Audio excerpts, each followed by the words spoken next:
Shalom, selamat pagi, salam sejahtera untuk kita semua. Sebelum kami memulaikan pemaparan materi kami, sebelum itu kami perkenalkan nama dan identitas diri kami. Perkenalkan, saya Mikaela Michelle Nau dengan NIM 2403010138. Dan saya Natalia Wangga Faot dengan NIM 2403010139. Perkenalkan kami untuk membahas materi mata kuliah kami dengan mata kuliah Sistem Administrasi Negara. Di sini kami akan membahas materi kami dari pertemuan 1 hingga pertemuan terakhir, itu pertemuan ke-7. Baik teman-teman, pada pembahasan pertama, di pertemuan pertama kami membahas tentang pendekatan sistem administrasi negara dan hubungan antar berbagai subsistem administrasi negara. Pertama, kita akan memahami konsep dasar sistem. Sistem itu sendiri merupakan komponen atau subsistem yang saling mempengaruhi, bergantung dan berkaitan untuk mencapai tujuan tertentu. Tapi di mana sistem ini dapat dibatas yang memisahkan mereka dari lingkungan eksternal, tetapi lingkungan eksternal itu bisa beradaptasi dengan lingkungan itu sendiri. Adapun komponen utama sistem, yang pertama itu input. Input ini berupa masukan informasi seperti data, sumber daya, energi, yang dimana informasi ini masuk ke dalam sistem itu sendiri. Setelah dari input kita ke proses, yaitu pengolahan.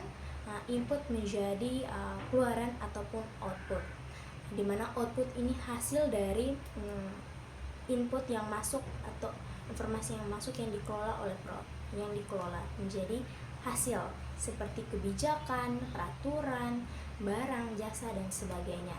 Dan terakhir atau feedback, yaitu umpan balik dari sistem itu sendiri. Baik, yang berikutnya kita akan masuk ke dalam karakteristik dari sistem. Jadi di sini itu yang pertama ada terdiri atas komponen yang saling terhubung. Jadi teman-teman, sistem itu dia bukan hanya sekedar kumpulan bagian, tetapi dia itu terdiri atas elemen-elemen atau subsistem yang saling berhubung untuk membentuk suatu kesatuan. Yang keduanya ada bekerja secara totalitas. Jadi hasil sistem itu lebih besar dari jumlah-jumlah bagian, juga komponen-komponen penyusunnya. Yang berikutnya ada bekerja secara totalitas. Jadi di sini itu hasil sistem itu dia lebih besar dari bagian-bagiannya. Yang berikutnya itu ada bersifat dinamis. Kalau bersifat dinamis itu dia selalu mengalami perubahan seiring berjalannya waktu. Dan juga adanya interaksi internal maupun eksternal. Yang berikutnya itu kompleks. Kompleks itu sistem terdiri dari berbagai komponen, variabel dan juga hubungan antar elemen yang selalu sederhana. Dan yang berikutnya ada adaptif.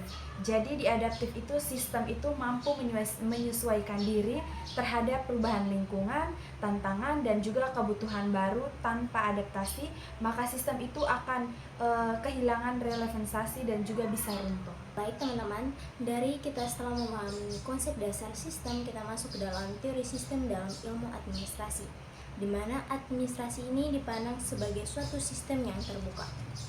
Di mana administrasi ini terjadi interaksi antara subsistem administrasi dan sistem lain seperti politik, ekonomi, sosial, budaya ataupun ekologi. Di sini pun ada prinsip teori sistem yang relevan. Yang pertama itu kita akan membahas tentang holisme. Holisme itu sendiri berarti melihat sistem sebagai satu kesatuan yang utuh, bukan hanya kumpulan bagian-bagian yang berdiri sendiri. Yang kedua itu ada hierarki, yaitu sistem yang tidak pernah berdiri sendiri, melainkan selalu berada dalam struktur yang bertingkat.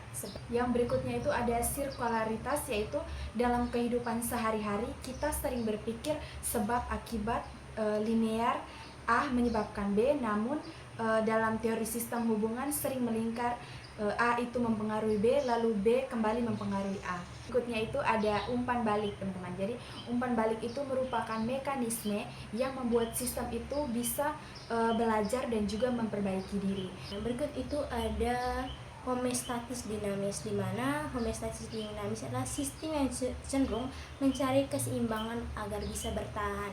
Tetapi keseimbangan itu tuh bersifat dinamis, sesuai dengan perubahan lingkungan, dia tidak kaku.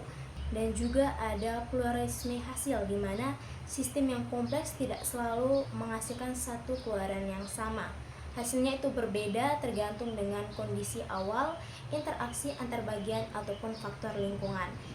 Berikutnya ada hubungan antar subsistem dalam administrasi negara. Yang pertama itu ada interdependensi subsistem. Jadi semua subsistem itu saling mempengaruhi.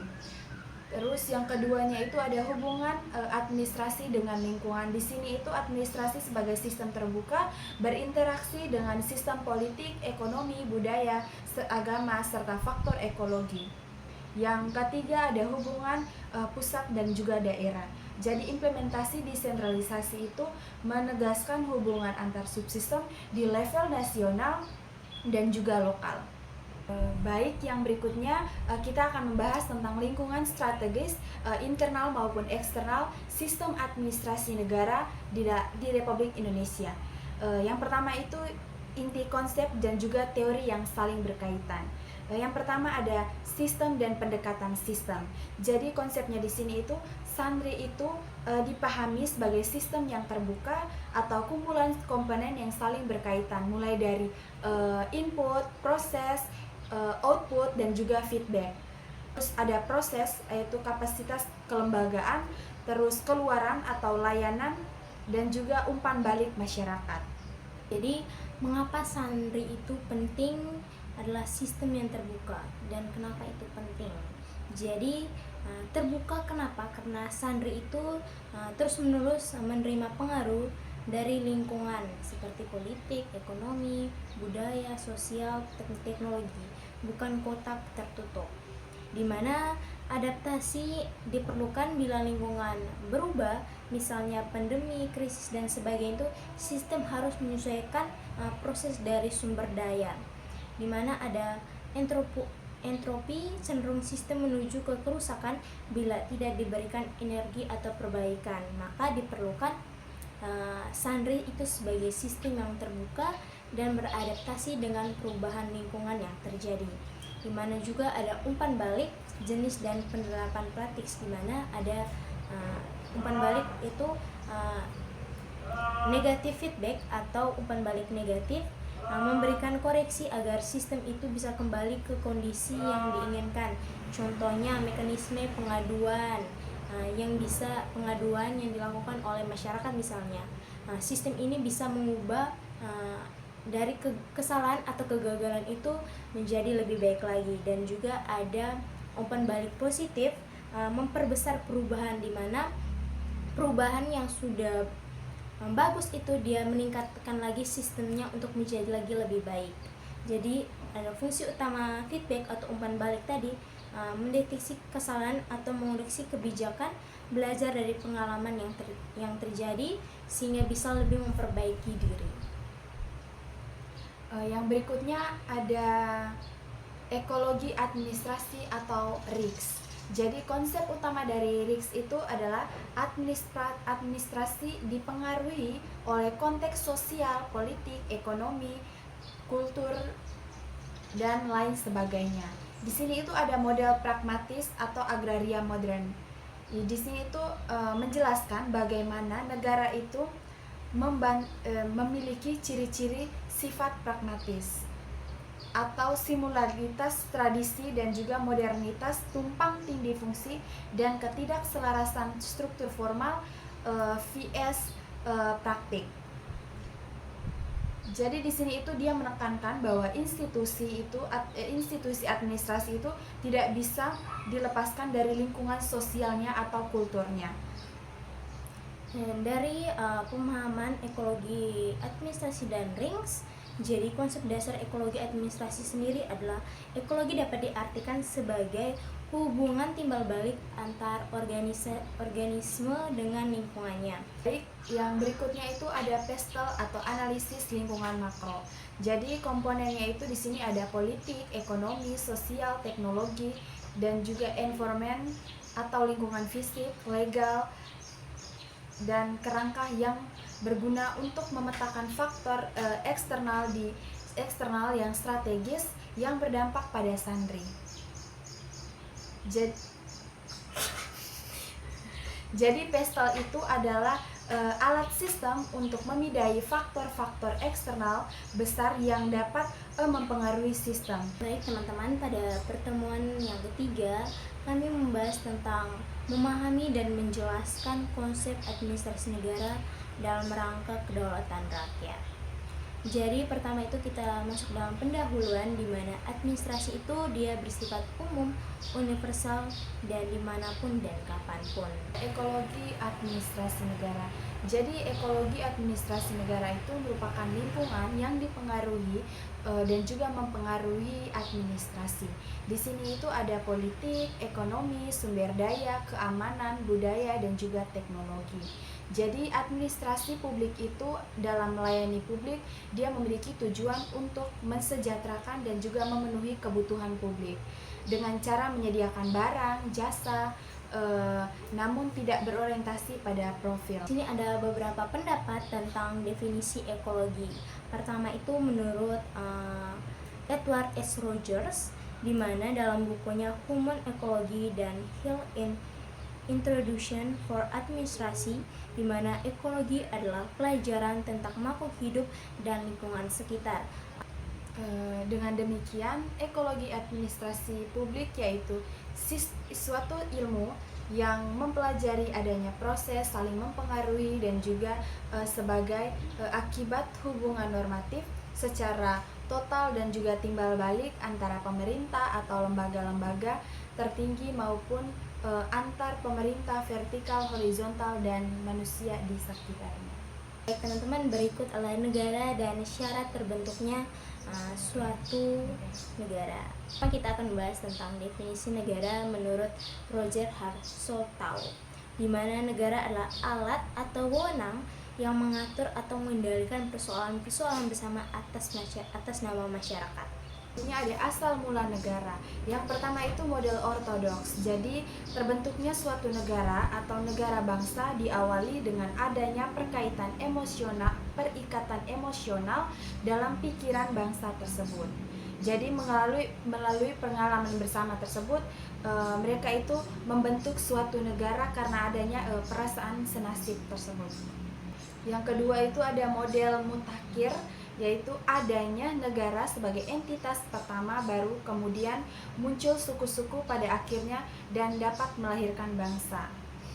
Teori hukum alam ada teori ketuhanan, di mana dikemukakan bahwa pada mulanya manusia itu masih dalam keadaan alamiah, di mana manusia diliputi suasana anarkis serta mengalami penderitaan akibat berlakunya hukum rimba. Siapa yang kuat, dialah yang menang. Adapun proses terbentuknya negara ke zaman modern, di mana proses tersebut berupa penaklukan atau pelabur atau fusi yang disebut fusi, terus pemisahan diri dan pendudukan atas negara suatu wilayah yang belum ada pemerintahan sebelumnya. Di mana ada unsur negara itu bersifat konstitutif, di mana negara itu terdapat wilayah yang meliputi udara, darat, laut, rakyat, masyarakat dan pemerintahan yang berdaulat.